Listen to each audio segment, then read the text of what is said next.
জিরোর পক্ষ থেকে সকলকে স্বাগত।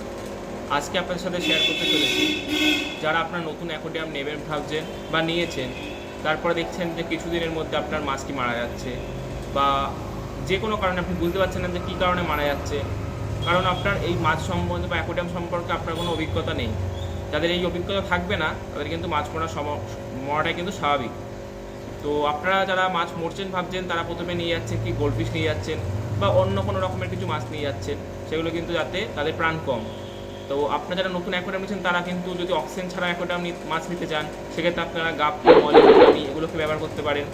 এবং যদি আপনারা অক্সিজেন দিয়া মাছ নিতে চান, তাহলে আপনারা কিন্তু শার্ক ব্যবহার করতে পারেন, বা আপনার অন্য আরও কিছু মাছ রয়েছে। আপনারা যারা অ্যাকোয়ারিয়াম দোকানের সাথে যারা নিচ্ছেন, বা তাদেরকে জিজ্ঞেস করবেন যে হাডি মাছ কোনটা বা কোনটা আপনাদের আয়ত্তের মধ্যে আপনারা যেটাকে আপনারা ভালোভাবে রাখতে পারবেন, সেরকম থেকে কিন্তু আপনারা মাছটাকে নিতে পারেন। যাতে কী হবে, আপনারা কিন্তু মাছটা অত সহজে মরবে না, এবং আপনাদের কিন্তু এই মাছটা রাখতে রাখতে একটু অভিজ্ঞতা হয়ে যাবে যে মাছ সম্পর্কে, যে আপনারা কীভাবে মাছটাকে কীভাবে খেয়াল রাখবেন, কখন কী খাবার দেবেন, বা কীভাবে অ্যাকোয়ারিয়ামের জলটাকে পরিষ্কার করবেন, কীভাবে অক্সিজেনটা কখন চালাবেন, কখন ফিল্টার চালাবেন। এগুলো যখন আপনার আয়ত্তের মধ্যে চলে আসবে, তখন কিন্তু মাছটা আর মারা যাবে না।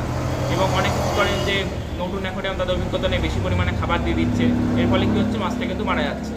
বা আপনারা অক্সিজেনটা বন্ধ রাখছেন, বা হিটার চালিয়ে অক্সিজেন বন্ধ রাখছেন, এক্ষেত্রে কিন্তু মাছটা মারা যাচ্ছে। আপনারা যদি অল্প কিছু হাডি মাছ রেখে যদি আপনারা এটাকে শিখতে পারেন যে কোন মাছটা কখন কীভাবে রাখতে হবে, কোন ওয়েদারে কোন মাছটার কী অসুবিধা হতে পারে, বা কোন রোগের জন্য কী ওষুধ ব্যবহার করবেন, এরপরে আপনারা কিন্তু অন্য আরও ভালো ভালো কিছু গোল্ডফিশ বা আপনারা বড় কিছু মাছ রাখলে কিন্তু আপনাদের কিন্তু এটা শ্যুট করে যাবে। তা এই কারণে আপনাদের কিন্তু অনেক সময় মাছ মারা যাচ্ছে। তো এই ভিডিওটা আপনাদেরকে জন্যই করা হয়েছিল, কারণ অনেকেই আমাকে বলছিল, আমার দোকানে এসে বলছিল, বা ভিডিওতে যে নাম্বারটি দিয়েছে সেই নাম্বারে মেসেজ করে বলছিল যে কী করতে মাছ মারা যাচ্ছে। তো এই ভিডিওটা আপনাদের জন্য বানালাম। ভিডিওটা ভালো লাগলে অবশ্যই লাইক, কমেন্ট, শেয়ার করে পাশে থাকা বেল আইকনটি প্রেস করে নতুন আপডেট পেতে। ধন্যবাদ।